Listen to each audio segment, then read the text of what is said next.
अस्सलाम वालेकुम जी दोस्तों, कैसे हाल हैं? ठीक हो? खरीत है? लो जी, एक फेवरेट जोड़ा लाया सी ते ए मदीन दा करो शौक।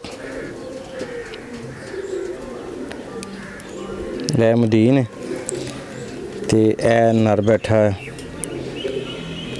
वाइट अखां दा जोड़ा लाया सी ते माशाल्लाह बहुत ही खूबसूरत बच्चे बैन ने, टांगी दे बनने के काबिल हो गए ने ते माशाल्लाह बहुत ही अच्छा और खूबसूरत। देखो तुहानू क्लोजली कराना शौक। माशाल्लाह जी, ए दो बच्चे ने, ए बच्चे ने ते ए वड्डा जोड़ा है। करो शौक।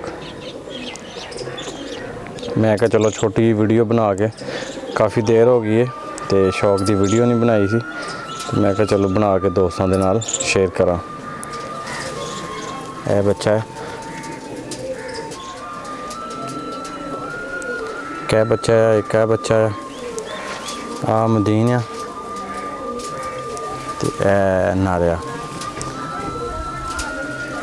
ये जी चिट्टियां अखां वाली अपनी ब्रीड है, उन्होंने विचों बच्चों ने हजे अखां साफ नहीं कीतियां।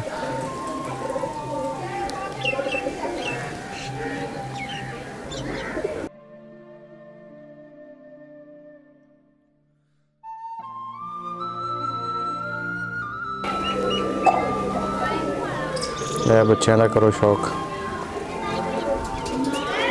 वीडियो नू लाइक शेयर तो चैनल नू भी कर लो सबसक्राइब तो अपना ढेर सारा ख्याल रखियो ते जींदे वास्ते रहो। अल्लाह सोने के हवाले च।